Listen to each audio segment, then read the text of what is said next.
Most welcome আপনাকে জানাচ্ছি। কোরআন পড়বেন, কোরআন থেকে দূরে যাবেন না, আপনার কাছে আল্লাহ বিজয় দান করবেন। আমি আমার শ্রেণীর যুবক ভাইদের উদ্দেশ্যে বলতে চাই, যুবক, হেলায় খেলায় তামাশার মধ্যে জীবনকে অতিবাহিত করা যাবে না।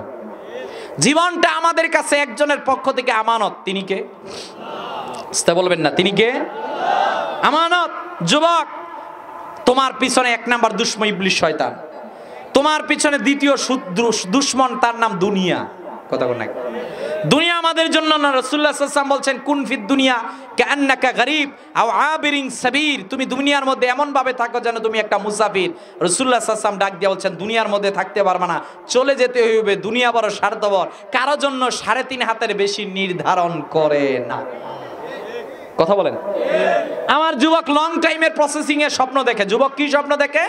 লন্ডনে যাব, এখন IELTS কমপ্লিট হয়েছে, লন্ডনে যাব, কাজকর্ম করব, টাকা পয়সা ইনকাম করব, দেশে এসে ধুমধারাকে একটা বিয়ে শাদী করব, এরপর আমি হজ করব, হজ করে এক পর্যায়ে আমি দাড়ি রাখবো, এরপর থেকে আমি নামাজ পড়া শুরু করিব। কথা বল না। প্রিয় ভাই, প্রিয় যুবক, আমি তোমাকে ভালোবাসি কারণ আমিও যুবক। কথা বলেন না কেন? যুবক, তুমি যে এত লং টাইমের একটা স্বপ্ন দেখলা, এখানে কি গ্যারান্টি আছে আজকেই মাহফিল শেষে যে বাড়ি যাবা? এটার তো কোনো গ্যারান্টি নাই। কথা বলেন না কেন? তাহলে যুবক, এক নাম্বার গন্তব্য ঠিক করা। কথা বল না কে? এমই লাইফ শুধু বললে হবে না, এখন বাস্তবায়ন করতে হবে। গন্তব্য ঠিক করতা। তুমি যদি লন্ডন যেতে চাও, এটাই তোমার গন্তব্য। তুমি MBBS ডাক্তার হতে চাও, এটাই তোমার গন্তব্য। তুমি PhD হোল্ডার হতে চাও, এটাই তোমার গন্তব্য। মনে রাখবা, এক নাম্বার গন্তব্য ঠিক করা, দ্বিতীয় হলো আল্লাহর কাছে সাহায্য চাওয়া, 3 নাম্বার হলো প্রচেষ্টা করা। এই 3টা কাজ যেই যুবক করতে পারবে, সে একদিন বাংলাদেশের প্রেসিডেন্ট হতে পারবে। কথা বলেন না কেন? কিন্তু আমাদের যুব সমাজের দিকে তাকানো যায় না। কারো হাতে ইয়া বাবা বা গাঁজা, কারো হাতে ফ্রি ফায়ার, PUBG, আরো কত কিছু আছে। কথা বলেন না কেন? কিছুদিন আগে COVID-19 করোনা ভাইরাসের পর দেখলাম যে আমার যুব সমাজের হাতে এই নেশা দ্রব্য ঢুকে গেছে, আরো কত কিছু ঢুকে গেছে। আমরা ভাবলাম হয়তো বা যুব সমাজ শেষ। 5 আগস্টের পর দেখলাম এগুলো যুবকরা যাতে মাতাল হইলো তালে ঠিক আছে, সরকারি একটা ফালাই দিছে। কথা বলেন না কে? তাহলে এই যুবক দিয়ে কিছু সম্ভব। কথা বলেন না কেন? ঘুমায়া কাজা করেছ ফজর, তখনও জাগুনি যখন জহর, হেলাও খেলায় কেটেছে আসর, মাগরিবের আর শুনিয়া যান, জামাতে শামিল হাওরে এসাতে এখনো জমাতে আছে স্থান। কথা কন না কে? আধারে ভয় পেও না, আলো আছে আড়ালে, অন্ধকার পালিয়ে যাবে তুমি উঠে দাঁড়ালে। কথা বলেন না কেন? এজন্য আমি আমার যুবকদের হাত জোর করে বলছি, যুবক, হেলায় খেলায় তামাশার মধ্যে জীবনকে কাটাবে না। জীবনটাকে গঠন করার জন্য চেষ্টা করো। তোমার জন্য ইসলাম আছে, তোমার জন্য কোরআন আছে, তোমার জন্য মুহাম্মদ সাল্লাল্লাহু আলাইহি ওয়াসাল্লামের আদর্শ আছে। তোমাকে কারো কাছে হাওলাত করে কোনো কিছু আনার দরকার নাই। তোমার কাছে এমন এক ইসলাম আছে যার কাছে পৃথিবীর সবাই আসতেছে। হযরতে বানান একদম বললেন, এ মামা, আমার রাসূলুল্লাহ বলেছেন তুমি যদি আজকে রাত্রে বেলা ইন্তেকাল করো, আমি যেন রাসূলুল্লাহকে খবর দেই, আমার রাসূল নিজে এসে তোমার জানাজার নামাজ পড়াবে। এইবার তালহা জীবনের শেষবারের মতো বাবার হাত ধরলেন। বাবার হাত ধরে বললেন, বাবা, রাসূল আর কি বলেছেন? বলছেন, রাসূল বলেছেন তোমার জানাজার মধ্যে আমার রাসূল তোমার জানাজা পড়াবে। ডাক দিয়ে বলেন, বাবা, আমারও একটা ওসিয়ত আছে। আজকে রাত্রে বেলা যদি ইন্তেকাল করি, আপনি রাসূলকে খবর দিবেন না। যদি দিনের বেলা ইন্তেকাল করি, আমার রাসূলকে আপনি খবর দিবেন। বাবা রে, পৃথিবীর সবাই চাই রাসূল তো জানাজার নামাজ পড়াক, কিন্তু তুমি কেন চাও না? হযরতে তালহা ডাক দিয়ে বলেন, বাবা, মদিনার ইহুদিরা নবী বিদ্বেষী, এরা রাসূলকে মেনে নিতে পারে না। মদিনার মুনাফিকরা রাসূলকে মেনে নিতে পারে না। আজকে রাত্রে বেলা যদি আমি ইন্তেকাল করি, আর রাত্রে বেলা যদি আমার রাসূল আমার বাড়িতে আসে, মদিনার ইহুদিরা যদি রাসূলকে রাত্রে বেলা হত্যা করে, আখিরাতের ময়দানে যদি আল্লাহ আমাকে কাঠগড়ায় দাঁড় করায়, আমি তালহা আল্লাহর কাঠগড়ায় প্রশ্নের উত্তর দিতে পারবো না। ঠিক ঘটনা যা তাই ঘটে গেল। সাহাবী বিদায় নিলেন, রাত্রে বেলা দাফন হলো। সকালবেলা আমার নবীজি ডাক দিয়ে বলেন, সাহাবীরা রে, তোমরা আমার একটা মনের জন্য বলো, আমার সাহাবী তালহার কি খবর? এক সাহাবী ডাক দিয়ে বলেন, হুজুর, আপনারা জানাই দিলাম, আপনার ছোট্ট তালহা 13 বছরের গত রাত্রে তিনি ইন্তেকাল করেছেন। আল্লাহু আকবার। আমার রাসূলুল্লাহ এবার রওনা হয়ে গেলেন বাড়ির মধ্যে। হযরতে তালহার বাড়ির মধ্যে রাসূল গেলেন। হযরতে বারাকে ডাক দিয়ে বলেন, এ বারা, আমি তো তোমার কাছে একটা আমানত দিয়েছিলাম, কেন তুমি আমানতের খেয়ানত করলা? হযরতে বারা এইবার চোখের পানিগুলো আর ধরে রাখতে পারলেন না, আমার রাসূলের সামনে কান্না শুরু করে দিলেন। ডাক দিয়ে বলেন, হুজুর, পৃথিবীর মধ্যে মানুষ আপনাকে এত ভালোবাসে আমি বিশ্বাস করতে পারি নাই। আমার সন্তান আমাকে ভালোবাসে নাই, আমার সন্তান আমার তার মাকে ভালোবাসে নাই, বংশের কাউকে ভালোবাসে নাই। মৃত্যুর অন্তিম সজ্জায় আমার হাত ধরেছে, আমার হাত ধরে বলেছে আমার রসুলকে রাত্রেবেলা আপনি খবর দিবেন না। যদি আমার রসুল আমার বাড়িতে রাত্রেবেলা আসে আর মদিনার ইহুদিরা যদি আমার রসুলকে কষ্ট দেয় আর আমার রসুলকে যদি শহীদ করে, এটা আমি মেনে নিতে পারবো না। ইয়া রাসূলুল্লাহ, আপনারা জানাই দিলাম আমার সন্তান আমারে ততটুকু ভালোবাসে না যতটুকু আপনারা ভালোবাসে।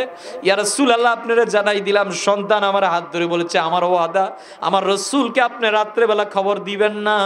আমার রসুল যদি আমার কবরের পাশে আসে রসুলকে বলবেন আমার জন্য দোয়া করার জন্য। আমার রসুল কান্না শুরু করে দিলেন। সাহাবীদেরকে ডাক দিয়ে বলেন, সাহাবীরা,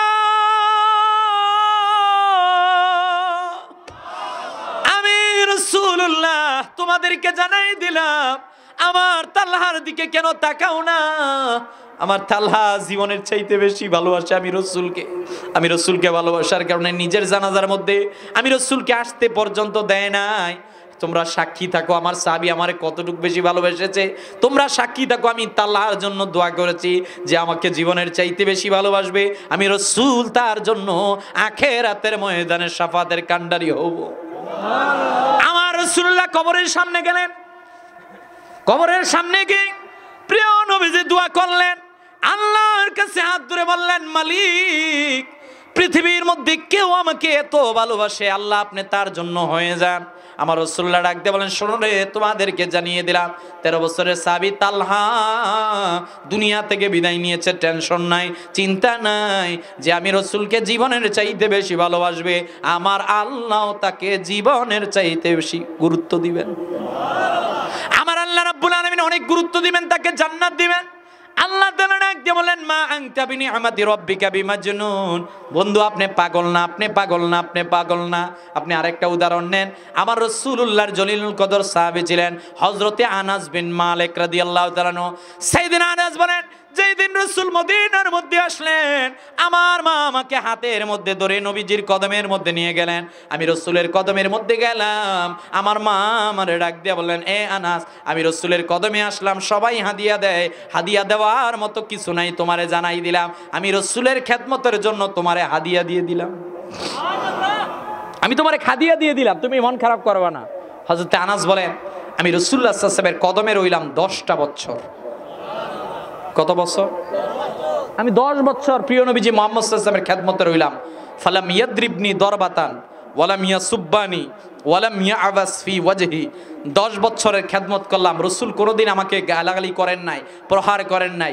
আমি দেখেছি রাসূলের কাছে কিছু চাইলে প্রথমে মুহাম্মদ সাল্লাল্লাহু আলাইহি ওয়াসাল্লামের জমানে ছিল মুস্কি আসে। হয় না? আরো আওয়াজ দিয়ে বলে। আল্লাহ ডাক দিয়ে বলছেন, আপনি কেমন করে পাগল? আপনি তো পাগল হতে পারেন না। বন্ধু, এইটাকে মেনে নেওয়া যায় না। না না না, আপনার মধ্যে আমি আল্লাহ সর্বোচ্চ চরিত্র দিলাম। আপনি যদি অনুসরণীয় অনুকরণীয় কাউকে করতে চান, সেটা হবে ল্যালি নিস্টেলিন হবে না, দুনিয়ার কোনো গায়ক গায়িকা খেলোয়াড়রা হবে না, সেইটা আপনার আমার জন্য অনুসরণীয় অনুকরণীয় হবে মুহাম্মদ সাল্লাল্লাহু আলাইহি ওয়াসাল্লাম। কথা বলেন ঠিক কিনা? গোটা পৃথিবীর মধ্যে আমাদের কাছে কোরআন আছে। বার্ট্রান্ড রাসেলের কথা আপনারা যারা সায়েন্সের ছাত্ররা জানবেন। বার্ট্রান্ড রাসেল 80-র দশকের মধ্যে তাকে লন্ডনের কমনওয়েলথের মধ্যে দীর্ঘ 2 ঘন্টা বাইবেলের লেকচার দেওয়ার পর তাকে প্রশ্ন করা হলো, বার্ট্রান্ড রাসেল, আপনি আমাদেরকে বলেন বর্তমান পৃথিবীর মধ্যে শান্তি নাই, পৃথিবীর মানুষ আমরা কিভাবে শান্তি পাবো? বার্ট্রান্ড রাসেল 2 ঘন্টা বাইবেলের উপর লেকচার দেওয়ার পর বলেছিল, শোনো, go back to the universal book in the universal prophet. পৃথিবীর মানুষদেরকে আমি জানিয়ে দিতে চাই, শান্তি কোনো জায়গায় নয়, শান্তি আছে কোরআনের মধ্যে, শান্তি আছে মুহাম্মদ সাল্লাল্লাহু আলাইহি ওয়াসাল্লামের মধ্যে। কথা বলেন ঠিক কিনা? The clash of civilization Samuel হ্যাংটিংটনের বইটা বলবেন, the end of history and the last man বইটা বলবেন, প্রফেসর শর্মা যে বইগুলো লেখলেন এগুলো পড়বেন। বিধর্মীরা তাদের বইগুলো লিখতে গিয়ে চূড়ান্তভাবে মাইকেল এইচ হার্ট তার the 100 A ranking of the most influential person in history, পৃথিবীর 100 মনীষীর জীবনী লিখতে গিয়ে লেখলেন। সেখানে আদম নবীর জীবনী আনলাম, মুসা নবীর জীবনী আনলাম, ঈসা নবীর জীবনী আনলাম, আইনস্টাইনের জীবনী আনলাম, অ্যারিস্টটলের জীবনী আনলাম, সকলের জীবনী নিয়ে আমি চূড়ান্তভাবে পৃথিবীর মানুষদেরকে রেজাল্ট দিলাম, মুহাম্মদ সাল্লাল্লাহু আলাইহি ওয়াসাল্লাম is the best person in the world. চিৎকার মেরে বলেন আল্লাহু আকবার। সবাই এক জায়গার মধ্যে মাথা নত করেছে, সেটা হলো মুহাম্মদ সাল্লাল্লাহু আলাইহি ওয়াসাল্লামের আদর্শের মধ্যে। কথা বলেন না কেন? কিন্তু অতীব দুঃখ ভারাক্রান্ত হৃদয় নিয়ে বলতে হয়, মুসলিমের সন্তান, আমার কাছে আমার নবীর আদর্শ নাই। কথা বলেন না কেন? মুসলিমের সন্তান, আমি কেমন করে মিথ্যা কথা বলি? কথা কন, আপনি রাগ করবেন না, বিধর্মীরা মিথ্যা কথা বলে না, অথচ আমরা মুসলিমের সন্তান। আমাদের কাছে প্রিয় নবীজি মুহাম্মদ সাল্লাল্লাহু আলাইহি ওয়াসাল্লামের আদর্শ থাকার কথা। আমাদের ফজরের নামাজের দিকে তাকানো যায় না, ফজরে আমাদের মুসল্লি 3 জন। কথা কন না? না না না, লালারগাঁও আমি জানি, লালারগাঁওয়ে জুমার সময় যত মুসল্লি, ফজরের সময় তত মুসল্লি। মাশাআল্লাহ, আল্লাহ বরকত দেখ, আমিন বলবেন না? আল্লাহ আরো বারাক। ফজরে আমার প্রশ্ন এক জায়গার মধ্যে, ফজরে যেই মুসল্লিরা আসলো না, জুমার সময় যেই মুসল্লিরা আসলো, ফজরে যাদের উপর ফরজ, ওই জুমা তো তাদের উপরই ফরজ। কথা বলেন না কেন?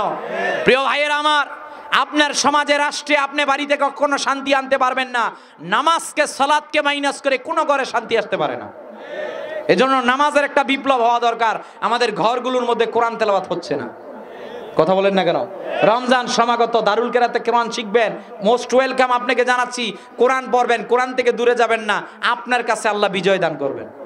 আমি আমার শ্রেণীর যুবক ভাইদের উদ্দেশ্যে বলতে চাই, যুবক, হেলায় খেলায় তামাশার মধ্যে জীবনকে অতিবাহিত করা যাবে না। জীবনটা আমাদের কাছে একজনের পক্ষ থেকে আমানত। তিনি কে? বলবেন না, তিনি কে? আমানত। যুবক, তোমার পিছনে 1 নাম্বার দুশমন ইবলিস শয়তান, তোমার পিছনে দ্বিতীয় দুশমন, তার নাম দুনিয়া। কথা বল না? দুনিয়া আমাদের জন্য না। রাসূলুল্লাহ সাল্লাল্লাহু আলাইহি ওয়াসাল্লাম বলছেন, কুন ফিদ দুনিয়া কাআন্নাকা গরীব আও আবিরিন সাবির। তুমি দুনিয়ার মধ্যে এমন ভাবে থাকো যেন তুমি একটা মুসাফির। রাসূলুল্লাহ সাল্লাল্লাহু আলাইহি ওয়াসাল্লাম ডাক দিয়ে বলছেন, দুনিয়ার মধ্যে থাকতে পারবে না, চলে যেতে হইবে। দুনিয়া বড় স্বার্থপর, কারো জন্য 3.5 হাতের বেশি নির্ধারণ করে না। কথা বলেন? আমার যুবক লং টাইমের প্রসেসিং এর স্বপ্ন দেখে। যুবক কি স্বপ্ন দেখে? লন্ডনে যাব, এখন IELTS কমপ্লিট হয়েছে, লন্ডনে যাব, কাজকর্ম করব, টাকা পয়সা ইনকাম করব, দেশে এসে ধুমধারাকে একটা বিয়ে শাদী করব, এরপর আমি হজ করব, হজ করে এক পর্যায়ে আমি দাড়ি রাখবো, এরপর থেকে আমি নামাজ পড়া শুরু করিব। কথা বল না? প্রিয় ভাই, প্রিয় যুবক, আমি তোমাকে ভালোবাসি কারণ আমিও যুবক। কথা বলেন না কেন? যুবক, তুমি যে এত লং টাইমের একটা স্বপ্ন দেখলা, এখানে কি গ্যারান্টি আছে আজকেই মাহফিল শেষে যে বাড়ি যাবা? এটার তো কোনো গ্যারান্টি নাই। কথা বলেন না কেন? তাহলে যুবক, 1 নাম্বার গন্তব্য ঠিক করা। কথা বল না কে? এমই লাইফ শুধু পড়লে হবে না, এখন বাস্তবায়ন করতে হবে। গন্তব্য ঠিক করতা। তুমি যদি লন্ডন যেতে চাও, এইটাই তোমার গন্তব্য। তুমি MBBS ডাক্তার হতে চাও, এইটাই তোমার গন্তব্য। তুমি PhD হোল্ডার হতে চাও, এইটাই তোমার গন্তব্য। মনে রাখবা, 1 নাম্বার গন্তব্য ঠিক করা, দ্বিতীয় হলো আল্লাহর কাছে সাহায্য চাওয়া, 3 নাম্বার হলো প্রচেষ্টা করা। এই 3টা কাজ যেই যুবক করতে পারবে, সে একদিন বাংলাদেশের প্রেসিডেন্ট হতে পারবে। কথা বলেন না কেন? কিন্তু আমাদের যুব সমাজের দিকে তাকানো যায় না। কারো হাতে ইয়া বাবা গাঞ্জা, কারো হাতে ফ্রি ফায়ার, পাবজি, আরো কত কিছু আছে। কথা বলেন না কেন? কিছুদিন আগে কোভিড-19 করোনা ভাইরাসের পর দেখলাম যে আমার যুব সমাজের হাতে এই নেশা দ্রব্য ঢুকে গেছে, আরো কত কিছু ঢুকে গেছে। আমরা ভাবলাম হয়তোবা যুব সমাজ শেষ। 5 আগস্টের পর দেখলাম এইগুলো যুবকরা যাতে মাতাল হইলো তালে ঠিক আছে, সরকারি একটা ফালাই দিছে। কথা বলেন না কে? তাহলে এই যুবক দিয়ে কিছু সম্ভব। কথা বলেন না কেন? ঘুমায়া কাজা করেছ ফজর, তখনও জাগুনি যখন জোহর, হেলাও খেলায় কেটেছে আসর, মাগরিবের আর শুনিয়া যান, জামাতে শামিল হাওরে এসাতে এখনো জমাতে আছে স্থান। কথা কন না কে? আধারে ভয় পেও না, আলো আছে আড়ালে, অন্ধকার পালিয়ে যাবে তুমি উঠে দাঁড়ালে। কথা বলেন না কেন? এজন্য আমি আমার যুবকদের হাত জোর করে বলছি, যুবক, হেলায় খেলায় তামাশার মধ্যে জীবনকে কাটাবে না। জীবনটাকে গঠন করার জন্য চেষ্টা করো। তোমার জন্য ইসলাম আছে, তোমার জন্য কোরআন আছে, তোমার জন্য মুহাম্মদ সাল্লাল্লাহু আলাইহি ওয়াসাল্লামের আদর্শ আছে। তোমাকে কারো কাছে হাওলাত করে কোনো কিছু আনার দরকার নাই। তোমার কাছে এমন এক ইসলাম আছে যার কাছে পৃথিবীর সবাই আসতেছে। কথা বলেন না কেন? পিউ রিসার্চ সেন্টার গত বছর রিপোর্ট দিয়েছে যে আগামী 2070 সালে হিন্দু, বৌদ্ধ, খ্রিস্টান সব ধর্মের লোকদেরকে পিছনে ফেলে প্রথম চলে যাবে মুসলমানেরা। তাহলে সবাই আমাদের কাছে আসতেছে, আমরা কেন ইসলাম থেকে দূরে যাচ্ছি? কথা কন না কে? আমরা মূল্যায়ন করতে জানি না ভাই। এজন্য আমাদেরকে মূল্যায়ন করতে হবে রাসূলুল্লাহ সাল্লাল্লাহু আলাইহি ওয়াসাল্লামের সুন্নতে মুতাহারা, রাসূলুল্লাহ সাল্লাল্লাহু আলাইহি ওয়াসাল্লামের আদর্শকে আমাদের সামনে নিয়ে। আমি এখন একটা দীপ্ত শপথ নিব, আমার ঘুম থেকে ঘুমানো পর্যন্ত আমি রাসূলুল্লাহ সাল্লাল্লাহু আলাইহি ওয়াসাল্লামের সুন্নত অনুযায়ী আমার জীবনকে পরিচালনা করব। ইনশাআল্লাহ বলবেন না? আপনি ঘুমাতে যাবেন অজু করে, কি করে? 1 নাম্বার আমল, প্রতিদিন অন্ততপক্ষে বিনা অজুতে যাবেন না, কারণ আপনি এমন একটা মৃত্যুর কোলে যাচ্ছেন, যদি চোখ খোলে তাহলে হয়তো বা সব মঙ্গলবার হবে, চোখ না খুললেই তো আখিরাতের মাঠ। আরে ভাই, আপনি ওই মৃত্যুর কোলে যাওয়ার পূর্বে তো আপনার অজু করা দরকার। রাসূলুল্লাহ বলছেন যেই ব্যক্তির মৃত্যু হবে অজু অবস্থায়, ওই মৃত্যুটা শহীদি মৃত্যু হবে। 1 নাম্বার আমল, আপনি সুন্নানের নিজের মধ্যে অজু করে ঘুমাতে যাবেন। 2 নাম্বার, কোরআনের শিখানো দোয়াগুলো পড়বেন। 3 নাম্বার, হাতে তসবিহ নিয়ে প্রতিদিন ঘুমানোর পূর্বে দুরূদ শরীফ পড়তে পড়তে ঘুমাতে যাবেন। এবার আপনার চিন্তা টেন্ডেন্সি থাকবে ফজরের পূর্বে ঘুম থেকে উঠবেন, পারলে তাহাজ্জুদের নামাজ পড়বেন। ফজরের নামাজের সময় ঘুম থেকে উঠে প্রথম আল্লাহ আপনার জবান দিয়ে প্রথম যেই লস্ট বাক্যটা আসবে সেটা হলো আলহামদুলিল্লাহ। কারণ কিছুক্ষণ পূর্বে আমি এমন একটা ঘুমের ঘরের মধ্যে ছিলাম যার নাম মৃত্যু। কথা কন না কেন? তো আপনি মৃত্যু থেকে জাগ্রত হয়ে প্রথম যখন আল্লাহর শুকরিয়া আদায় করবেন, আলহামদুলিল্লাহ বলবেন, আপনার সারাদিন জীবনের মধ্যে বরকত দিবেন একজন, তিনি কে? 1 নাম্বার, ঘুম থেকে উঠে আলহামদুলিল্লাহ, আলহামদুলিল্লাহিল্লাযী আহইয়ানা বা'দা মা আমাতানা ওয়া ইলাইহিন নুশুর দোয়া পারেন, পড়বেন লা ইলাহা ইল্লাল্লাহু ওয়াহদাহু লা শারীকা লাহু লাহুল মুলকু ওয়া লাহুল হামদু ওয়া হুয়া আলা কুল্লি শাইইন কাদির, দোয়াগুলো পড়বেন 1 নাম্বার। 2 নাম্বার, এই ঘুম থেকে উঠে আবার ওযু করবেন।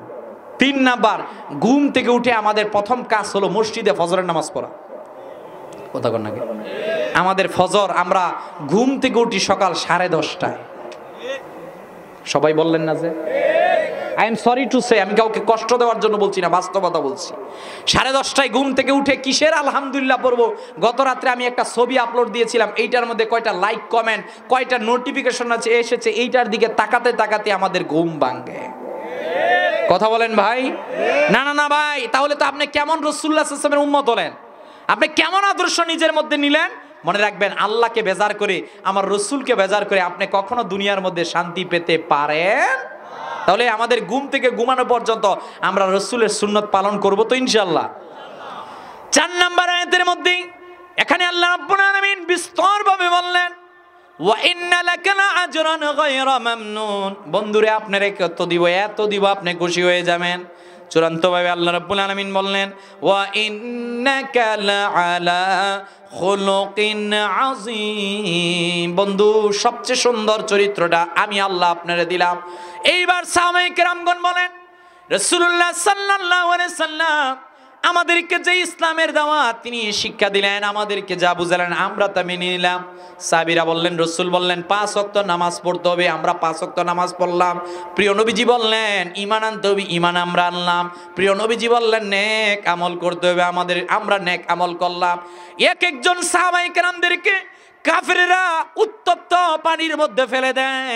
কাফেররা প্রশ্ন করে বলো বলো ইসলামে থাকবা নাকি উত্তপ্ত পানির মধ্যে পড়বা? ডাক দিয়া বলছেন তোমাদেরকে জানাই দিলাম উত্তপ্ত পানির মধ্যে যদি তোমরা ফেলো, তারপরও ডাক দিয়া বলবো আমরা আল্লাহর ইবাদত করি।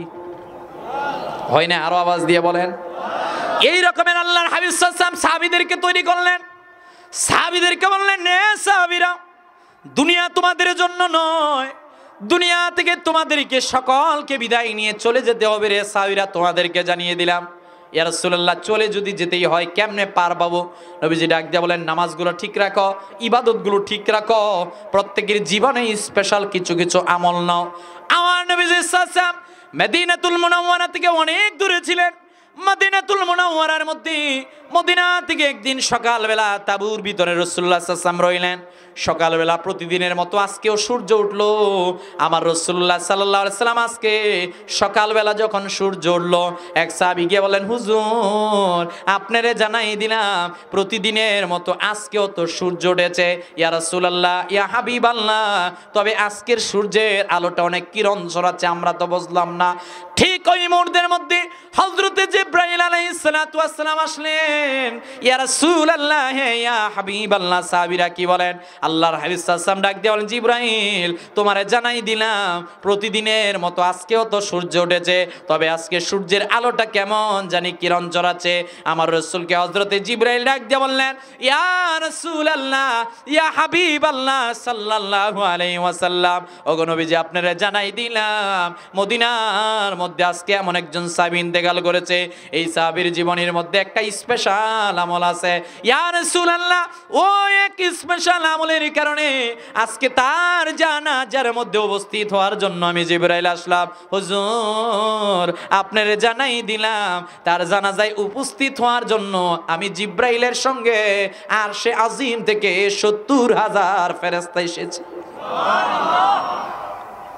আল্লাহর হাবিব সাল্লাল্লাহু আলাইহি ওয়াসাল্লাম বললেন, জিবরাইল কেন? কোন ফেরেশতারা তো আসে না, কেন 70,000 ফেরেশতা আসলো? কেন তুমি জিবরাইল কালো পাগড়ি পরিহিত অবস্থায় আসলা?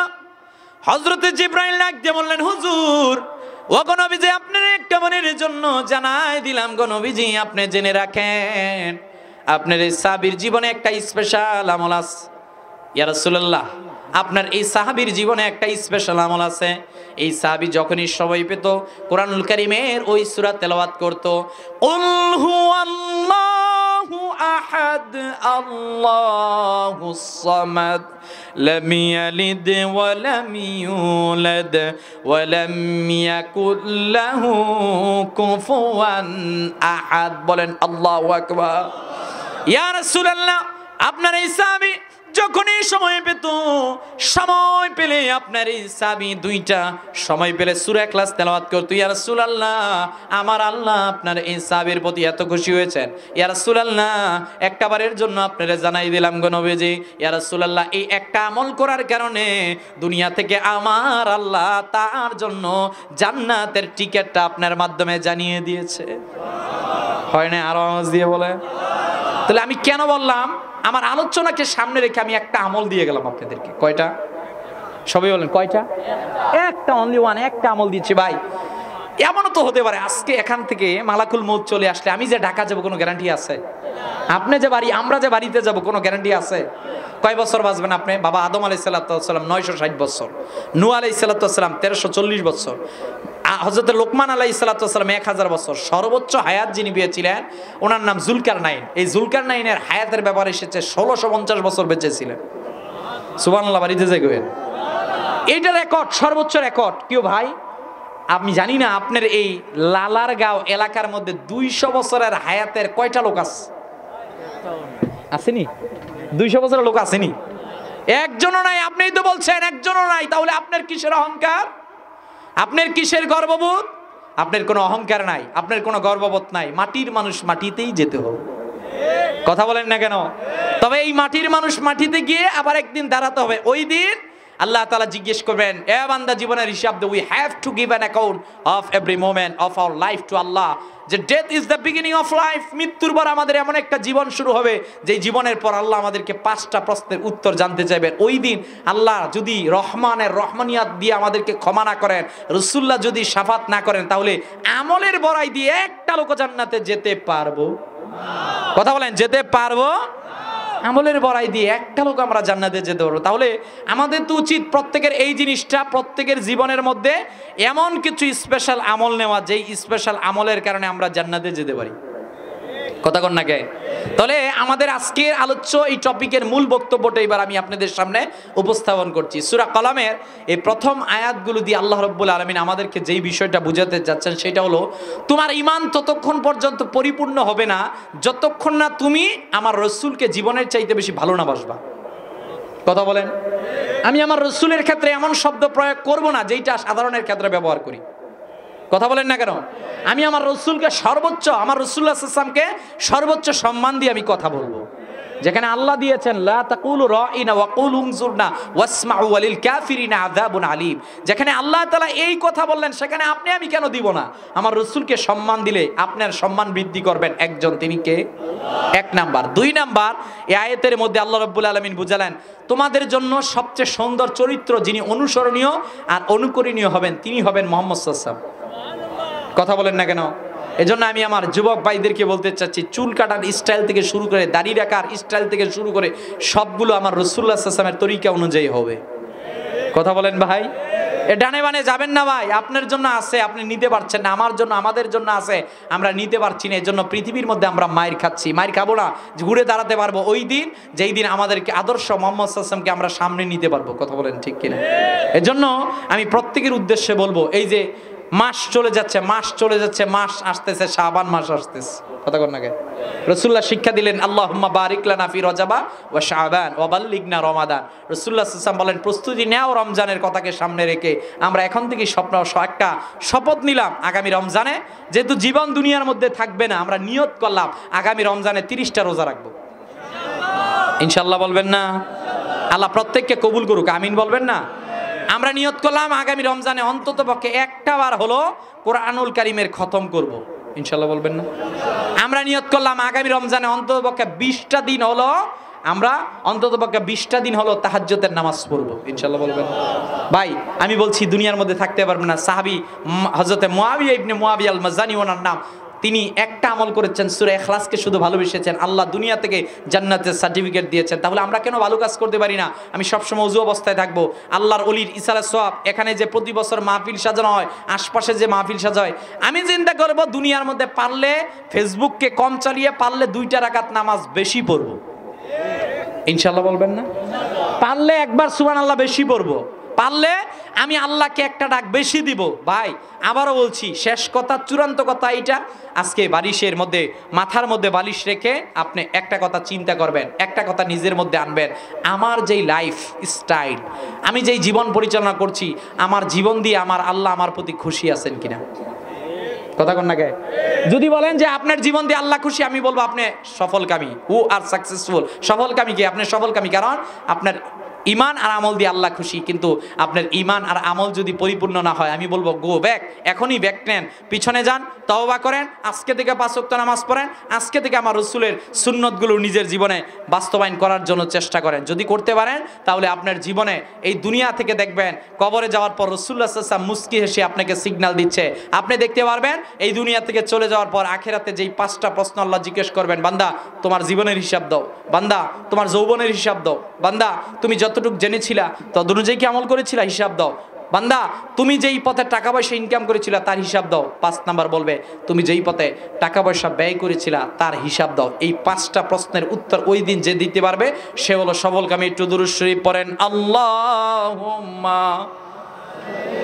হুজুর আসছে পরে হুজুর, ভাই 10টা মিনিট। হ্যাঁ না না না না আমি পারবো না, আমার জুলেখা আমার নবীর চেহারা দেখে পাগল হইল দুনিয়া। আল্লাহুম্মা সাল্লি।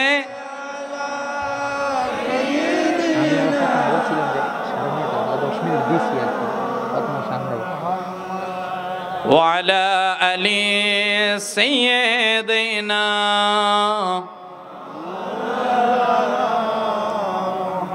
আলহামদুলিল্লাহ বলেন, আওয়াজ দিয়ে বলেন আলহামদুলিল্লাহ। প্রিয় উপস্থিতি, এখনই আমি আপনাদের কাছ থেকে বিদায় নিচ্ছি। হযরত শেখ জাদুমুল্লাহ রহমতুল্লাহ আলাই, এই পরিচালনা কমিটির, মাজার কমিটির যিনারা আছেন, আমি সকলের প্রতি কৃতজ্ঞ যারা আমাকে কথা বলার সুযোগ করে দিয়েছেন। দায়িত্বশীল যারা আছেন, প্রবাসী ভাইরা, এলাকার মানুষেরা যে যেভাবে এত সুন্দর একটা মাহফিল, প্রতি বছর ঐতিহ্যবাহী ঐতিহ্যধন্য একটা মাহফিলকে ইন্তজাম দেন, আমি বিশ্বাস করি এই মাহফিলটা আমাদের কারো কারোর জন্য আখিরাতের নাজাতের জরিয়া হবে। আমিন বলবেন না? তাহলে এই মাহফিলটা হোক, আপনারা প্রতি বছর চান কি চান না? আল্লাহ কবুল করুক, সকালে বলেন আমিন। দেশ বরেণ্য ওলামায়ে কেরামগণ এখানে আসেন, এসে কথা বলেন, আমি প্রত্যেককে মোবারকবাদ জানাচ্ছি। ইনশাল্লাহ আমি এখন আপনাদের কাছে সংক্ষিপ্ত পরিসরে বিদায় নিচ্ছি। ইনশাল্লাহ আবারও দেখা হবে কোনো জায়গায় বেঁচে থাকলে। পরবর্তী সম্মানিত ওলামায়ে কেরামগণ আসবে ইনশাল্লাহ। না